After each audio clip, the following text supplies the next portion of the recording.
California's riding a pimped out getaway. It's Christmas, and with the holiday season comes cheer, beautiful decorations, expensive purchases, and contrary to popular belief, a decrease in the suicide rate. But most importantly, it brings seasonal events in video games. While Christmas and Halloween are what inspire the majority of holiday events and games, I'm going to mainly focus on the Christmas side of things, for obvious reasons. Holiday events are much more common in multiplayer games, but they do exist in single player. I think the reason for this imbalance is that single-player games are more likely to have set dates and solid continuity. If the story takes place in July, it would be weird to have a Christmas event. Multiplayer games are more likely to have unclear dates or continuity that's easy to bend. Now, if there's one thing that is near universal to holiday events, it's cosmetics. And sadly, that's where the toxicity of holiday events can come from. Holiday events are a great way to put out a bunch of cosmetics for a limited amount of time that most people want.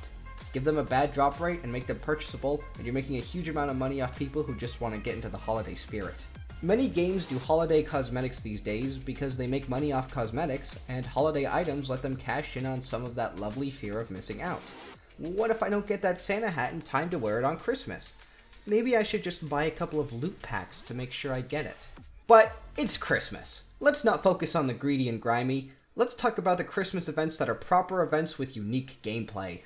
Like Terraria's, a wonderful Christmas event from a wonderful game. Certain enemies get a Christmas makeover and all enemies start to drop presents. Inside these presents are a wide variety of Christmas items, consumables, placeable blocks, clothing, and some tasty looking tools. And these presents are dropped by enemies alongside their regular drops so that they don't interfere when you're trying to get an item. If you couldn't get a drop and a present at the same time, even if it didn't make any other item drop less frequently, it would still feel like you're getting presents instead of what you wanted, rather than getting them as a bonus. And you don't have to worry about it if you don't want the presents. You just drag them into the trash and that's it. And if that was all the event was, it would still be pretty solid. But what makes it great is the snow globe. You can get this item once you've beaten the wall of flesh and your world enters hard mode, which is essentially phase 2. When you use the snow globe, your game gets invaded by the Frost Legion, a huge army of gangster snowmen. They essentially function as a harder version of the Goblin Army invasion, and for a while, they were the only other invasion besides the Goblin Army, which is pathetically weak by the time you'd be able to handle the Frost Legion. This gave them a very natural place in the difficulty curve, and I don't think I was the only one who would change my PC clock just to take them on. Once you defeat the Frost Legion, you get a great seasonal reward. Santa moves in as an NPC, behaving like any other. He stays in a home you build and sells you fun Christmas items that you can't get from presents. See what they've done here? They've made an event that fits naturally into the game's progression and gave it a proper and fulfilling reward. The event is so good that before Plantera and subsequent updates, it felt almost like a core piece of the game. But they draw a hard line. It's a holiday event through and through. You can't get the snow globe outside of the event, and once the year ends, Santa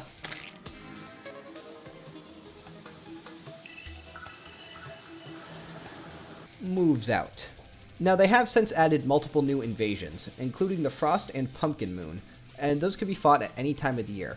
They respectively give you 1 day of the Christmas event and 1 day of the Halloween event any time of the year if you get far enough in the invasion. It's a detailed event that does not let you forget that the holidays have arrived while managing to not be too intrusive. When it comes to bad holiday events, it really doesn't take too much for it to go too far and really start to get in the way. Let's look at a rather simple but sadly obnoxious event. The snow in Grand Theft Auto Online. It comes around for a few days around Christmas and New Year's. The map honestly looks really nice, and you can pick up snowballs from the ground to throw at people. It's simple and festive, so what's the problem? Well, the snow isn't just cosmetic. It also affects vehicle handling. It, in essence, turns the entire roadway of the game into off-road, making driving in cities much more difficult, especially when trying to precisely drive around traffic.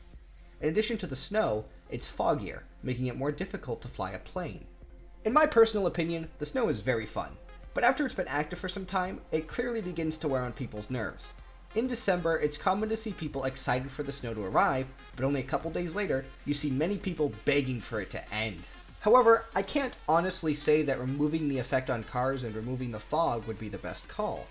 Sure, it would be less interfering, but it wouldn't feel like snow. It would feel like a white texture applied across the map. The foggy sky, the sliding cars, and the fact that you can make snowballs make it feel like the map is really properly covered in snow, which I personally adore. even if it doesn't actually make sense for a California desert to be blanketed in snow. It's very subjective, and there's not really an easy answer here. Personally, I like how it's handled now with days to weeks of snow. It adds variety to the otherwise somewhat stagnant Los Santos. A few weeks of bad driving are worth the variety. But I won't pretend that that's the right answer. Moving on, holiday events are common in life sim games. In many cases, the timing of the holiday events is separate from the real events. In The Sims and Stardew Valley, time passes at its own rate, so it ties back into what I said about single-player games. But you can't have a life sim and no holidays. So in these games, the holiday events take place at the end of the fall or winter seasons. This makes them feel a bit less festive in my opinion. It's the reverse of the earlier example, because the story takes place at Christmas, while it's July in reality. Christmas stuff never hits right outside December. This is why Animal Crossing has the advantage in my opinion. Since it's tied to the real date, Christmas in the game coincides with Christmas in real life. And because it's a life sim, the celebrations in the game are very similar to how you're celebrating in reality. Or I guess how you'd celebrate in a normal year. It's almost like a real bonus mini Christmas to stack with your real one. And when you're unable to celebrate how you'd like, such as with this year, it can help fill that void. But whenever in the year the Christmas event falls, life sim games tend to focus heavily on the gift-giving aspect of it. Picking out items that characters will like and receiving something from them. It definitely captures the feel of Christmas much more than any other genre. While Halloween events tend to capture the feeling by being spooky and surreal, as opposed to being similar to real-life celebrations. And then there's the interesting decision of making a Christmas event something you have to pay for, whether it's DLC or an entire Christmas-themed game. Making players pay for something that they'll really only be interested in during a short, though admittedly purchase-heavy, time isn't exactly the best plan. Sure, they may want to buy it next Christmas, but people expect to get discounts on older stuff.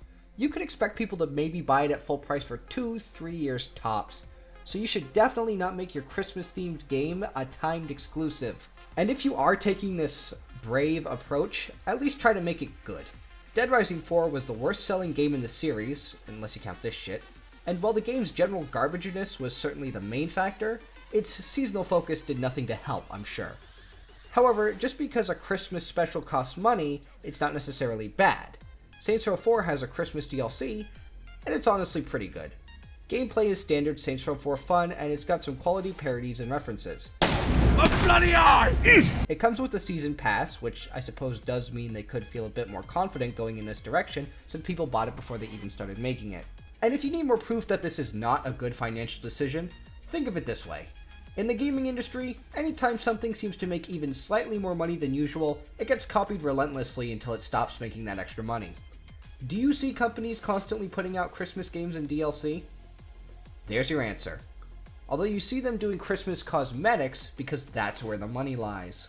Ah, damn it, we got back into the greed. Man, this industry needs a Christmas Carol style intervention. But for now, let's stray away from Christmas and look at some other holiday events you see throughout the year. Halloween is obviously the other big one. It's got a massive stranglehold on pop culture and frankly tends to blend with games much easier than Christmas. I mean, Christmas is about giving gifts, spending time with loved ones, and a Middle Eastern man being born in a dingy barn thousands of years ago. None of these easily translate into video games that aren't life sims. Halloween, on the other hand, is about getting spooked, monsters, and indulging in the sweet vice of candy. Monsters and horror easily translate into games, and if there's one thing that this industry understands, it's indulgence. Since the vast majority of games have combat systems, it's very easy to add in monsters for players to fight. And that's assuming that these games don't already have creatures associated with Halloween like werewolves or zombies. Christmas events tend to depend a bit more on gimmicks since the holiday does not easily connect to common core gameplay. However, once Halloween and Christmas have both passed, all bets are off for the other holiday events. There's really not much else that gets so universally evented. Games that do holiday events will almost always have more than just Halloween and Christmas, but the rest are usually a series of stretches to try and make smaller holidays work. Christmas and Halloween are big because they are celebrated in many different countries across the globe, even if the manner they're celebrated in are different. They also have simple and easy to explain moods deeply ingrained. Halloween is scary, Christmas is jolly. It makes it easy to create an event that everyone who celebrates these holidays can relate to. But why? Why do holiday events at all? Just a warning to anybody lactose intolerant, things are about to get cheesy. Well, the answer is that holidays are magical. Until reality gets in the way. Remember Halloween as a child? How the atmosphere was so engrossing that it felt like supernatural things could occur, even though you knew they couldn't. The excitement of going trick-or-treating because it was a huge pile of candy that you got control of. You can't exactly go trick-or-treating as an adult, and even if you could, you can just buy that candy anytime. You know that the cool decorations are really just cheap plastic with cheap paint. You know that a pumpkin's nothing more than a fat squash and that a jack-o'-lantern's just a rotten mess you'll have to clean up later. And Christmas is this exact same thing, cranked to the extreme. As a child, anything could happen.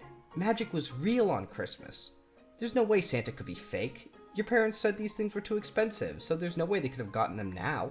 And there are so many movies and TV specials about how foolish people are for not believing in Santa. But then you get old, and you see behind the curtain. You realize Santa can't be real. Or if you're like me, your father tells you there's no Santa on Christmas Day. You see how the sausage is made. There is no magic as an adult. There are no more special days in the year. And time just ticks by as you get older and older. In holiday movies and shows, it's all effects, all makeup, no different from the rest of the holiday facade. But in games, you can actually recreate some of that magic, even if it's just a little. Developers don't have entire control of their game the way that directors and producers have of TV and movies. Games have a mind of their own in a way that those don't. So bringing Santa into your game world, even if it's shallow, is still bringing him into a world. And if not the game, your players can surprise you. Developers can create a magical event for the players, and the players can take that magic and run with it beyond what the devs pictured. Everyone can come together, and in the tiniest, slightest form, that magic is real. So that is why holiday events exist. They're the only way to bring some of that childhood magic into proper reality and past the smokescreen. Well, that or the money. Because you can get cash from whales who just need a hat with a poof at the end. So anyways, this isn't my standard build the evidence and come to a conclusion style of video, but I still think I've gone over enough to talk about at least some aspects of good holiday events. First, actually care. Holiday events lose so much when they're shallow, when it's clear that the people putting it out only care about getting your cash in their stocking. Second, make it noticeable. Don't do some token thing in the background. Flaunt the holiday.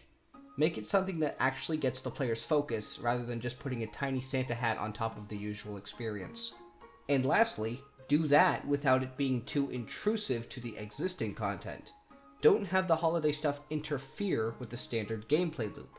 Have it add on top of it. This is definitely my most subjective conclusion to date.